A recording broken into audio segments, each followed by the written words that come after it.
بسم الله الرحمن الرحيم. पारा नंबर 19 सूरत नमल आयत नंबर 18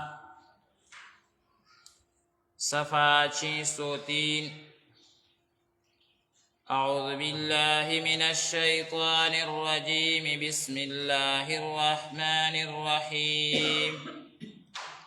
حتى إذا أتوا على واد النمل قالت نملة يا أيها النمل ادخلوا مساكنكم لا يحطمنكم سليمان وجنوده وهم لا يشعرون.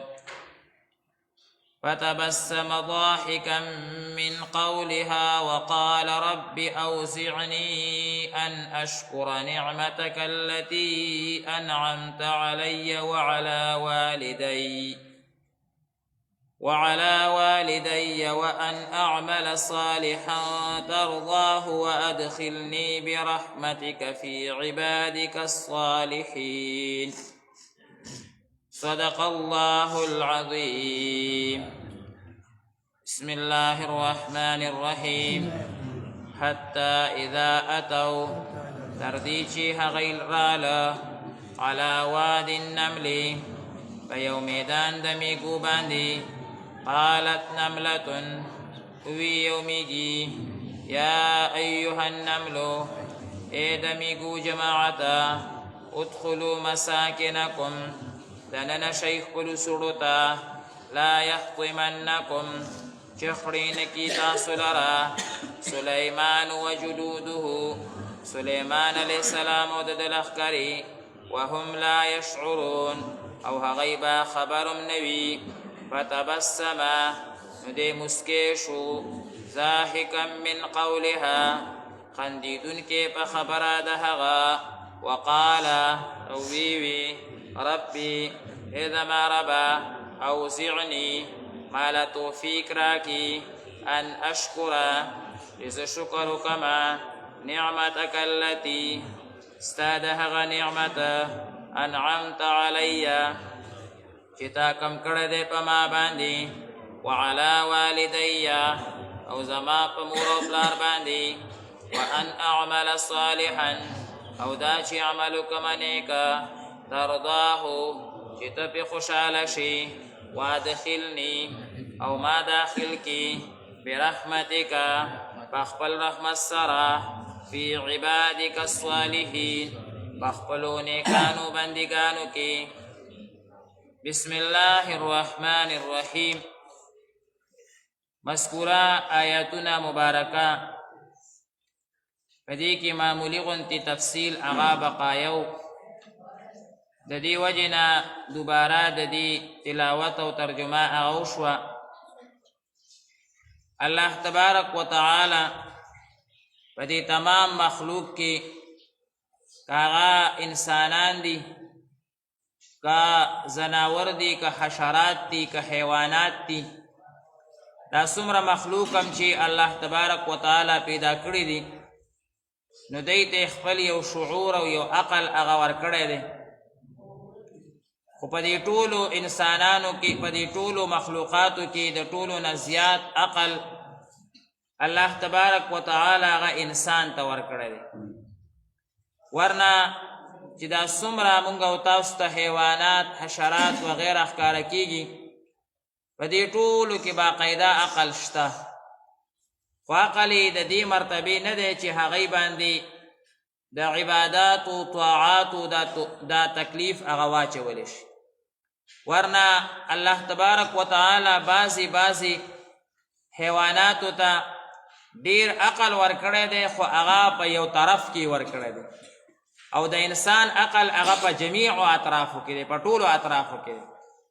د انسان عقل هغه په دې کې هم دی چې یاره زه به څنګه د دنیا دا ژوند تېرومه او څنګه به ګټمه څه کې زما نقصان دی څه کې زما ګټه ده دغه شانتې څه نه به ځان بچ کومه څه به ځان دپاره هغه پیدا کومه بچی به څنګه ساتمه الله به څنګه راضي کومه، نبی کریم صلی الله علیه وسلم به څنګه راضي کومه. د دې انسان د عقل ډېر لوی دی او د دې ټولو حیواناتو حشراتو وغیره د دې عقلونه هم لوی دي، خو په یو طرف کې دي.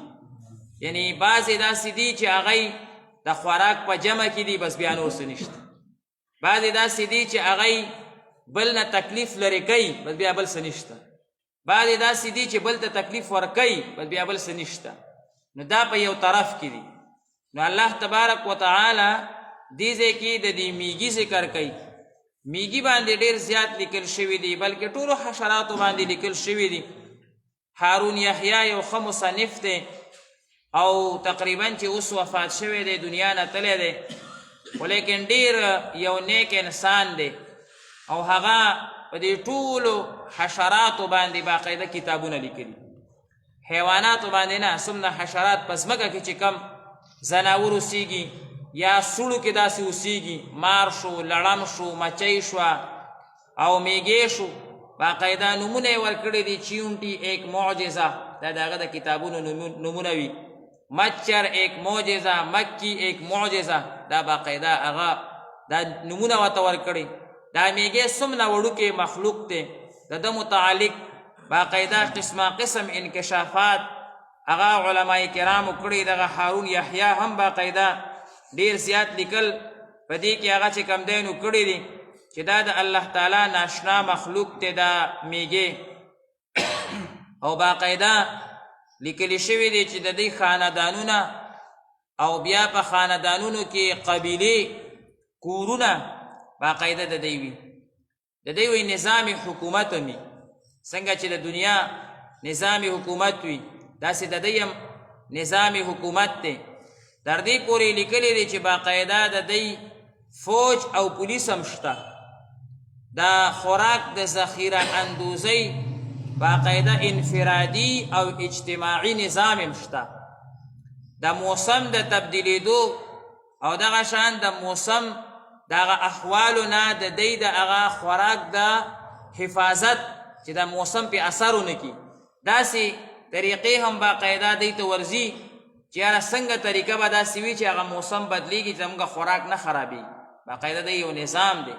دا الله تعالی یو مخلوق هغه پیدا کړی، دومره بهترین نظام دی. دا کم میږي چې مونږ او تاسو وینو، په دې بعضې میږو کې که ستاسو خیال کړی وي نو د دوی دا شاته دا کونه داسې غټه غونتې وي، پړسېدلې غونتې وي. دا هغې لیکلي وي دا یو خاص قسم دی، دا جنګ دپاره پکارېږي، د خپلو کې جنګونه کېږي. نو دا قسم چې دی دا د جنګ دپاره استعمالوي. او د میږو کې یو قسم دی هغه داسې خطرناک دی چې دلته کې یو دوه خولې غونتې دي، چاته چې ورواچي تر څو چې مړ شوی نه وباسي نه، که تاسو لیدلی چې وی وخې مړی کې نو هغه وباسي، دومره خطرناک دی.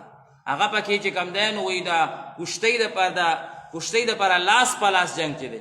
او دا کم شاته کونه چې پړسېدلي غونتې ده دې کې وایي پېټرول دي، دا هغه لیکلي دې کې وایي پېټرول دي باقاعده. او دا چې کله وایي د دې جنګ شي په خپلو کې، د دې جنګ شي اور لګولو ته چې ضرورت شي نو وایي دې هغه پېټرول روباسي اور لګي. داسې عجیبه انسان حیران پاتې شي چې الله تبارک وتعالی څه ناشنا مخلوق هغه پیدا کړی دی. بهرحال دې کې وایي داسې شته چې ځینې پکې بحري جنګونه هم کولی شي، یعنی اوبو کې هم باقاعده هغه چې کوم دی نو جنګ کولی شي. عجیب مخلوق الله تعالی پیدا کړی دی. سلیمان علیه السلام په دې باندې تیریږي او باقاعده دا میږې لګیا دی او خپل قوم ته ذکر کوي، اعلان ورته کوي چې ای قومه تاسو خپل ځایونو ته ځان ورسوئ. دا هغه حفاظتي جتې والا دی، حفاظتي چې کومه سیکورټي کې پکارېږي هغه قبیلې نه دا میږې دی. ورې الله تعالی چې قرآن مجید کې خامخا د یو څیز ذکر کړی دی نو څه کمالات خو به پکې الله تعالی خو هسې د یو څیز ذکر نه کوي. نو دا هغه حفاظتي سیکورټي والا دی او دی باقاعده اعلانات کوي چې پاسئ او خپلو کورونو ته دننه شئ. د سلیمان علیه السلام لښکرې را روانې دي، یعنې دومره علم هم ورته شته چې د سلیمان علیه السلام لښکر را روان دي، څه پته لګي دا څوک را روان دي جي. دا علم هم ورته الله تبارک وتعالی ورکړی دا، پوهه هم ورته ورکړې ده. دې وجې نه عجایب المخلوقات کې دا هم لیکلي شوي چې د بعضې ځناورو ته دا هم پته چې اوس د چا حکومت دی. به انسانانو باندې اوس د چا حکومت دی دا پته موږ ته اوس پته نشته چې په پیریانو به اوس د چا حکومت دی حاجي هغوی ته دا علم شته چې اوس په انسانانو باندې د چا حکومت دی دې میږي ته دا پته ده چې اوس حکومت د سلیمان علیه السلام دی سلیمان علیه السلام د الله پیغمبر هم دی او هغه ته به ګورې پته نه هغه به نه ګناهګار او تاسو به چې کوم دی نو هغه مړه شئ دې وجې نه یو کتاب کې لیکلي شوي دي چې سلیمان علیه السلام قوم کې یو پیره باران نه کېدو نو سلیمان علیه السلام قوم ته اعلان وکړو چې ځئ چې د استسقا مونځ وکړو نو ټول د استسقا مونځ ته هغه روان شو په لاره باندې یو میږی سلیمان علیه السلام ولیدو سلیمان علیه السلام ته خو الله تعالی پوهه ورکړې وه د تمام مخلوقاتو په ژبه باندې پوهېدو هغه میږي وایي دا خپلې مخکینۍ خپې داسې اوچتې کړې وې داسې اوچتې کړې وې یو دعا یې کوله سلیمان علیه السلام غوږونو ته هغه دعا هغه هوا راوړه هغه دعا کې دی میږي دعا کوله اللهم انا خلق من خلقك دا میږي دعا کوي الله ته اللهم انا خلق من خلقك یا الله مونږ هم ستا یو مخلوق یو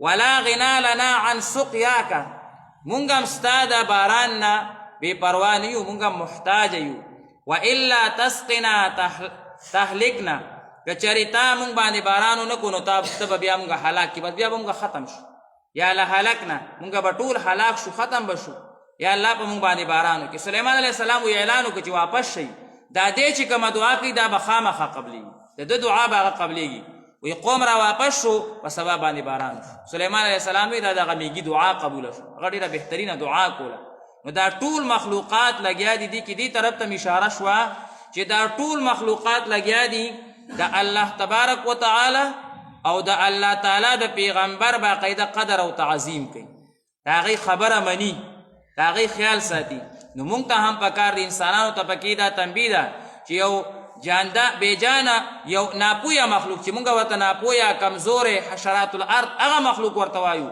هغوی لګیا دي د الله تعالی قدر کوي د الله خبره مني